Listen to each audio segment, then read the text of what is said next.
अज संझा वेले कठुआ च बड़ी भारी संख्या च सिख संगत ने गुरु गोबिंद सिंह ते और दादी गुजरी कौर दे 4 साहिबजादियों की शहादत दे विच एक संध्या प्रभात फेरी कठुए शहरा विचा कड्ढी, जड़ी गुरु सिंह सभा गुरुद्वारा सावन चौका चली ते विभिन्न बाजार ते मार्केटें विच होंदे होई गुरु सिंह सभा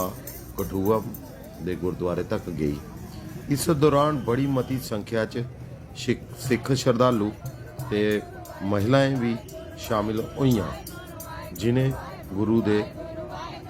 गीत जड़े हे गुरबानी वो गाई और लोकें गी गुरु दे इस शहादत दा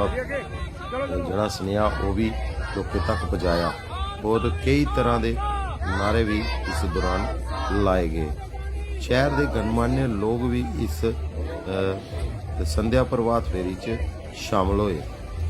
ते विशेष करिए गतका पार्टियां भी जड़ियां हियां उन्हें भी अपने करतब जड़े दसे।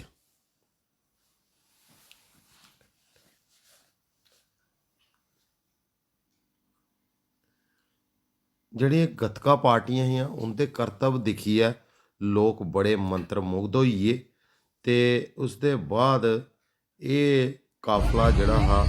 संध्या की प्रभात फेरी का अगे बढ़ता गया और बड़ी मती संख्या च महिलाएं बच्चे बुजुर्ग नौजवान इहदे च हिस्सा लिया और इहदा प्रभात फेरी जड़ी है कड्ढी है। इहदे च विभिन्न जगह पर इनका स्वागत भी होया। ये ही कठुए थमां गुलिस्तान न्यूज़ डोगरी आस्तै रणजीत मेहते की खास रिपोर्ट।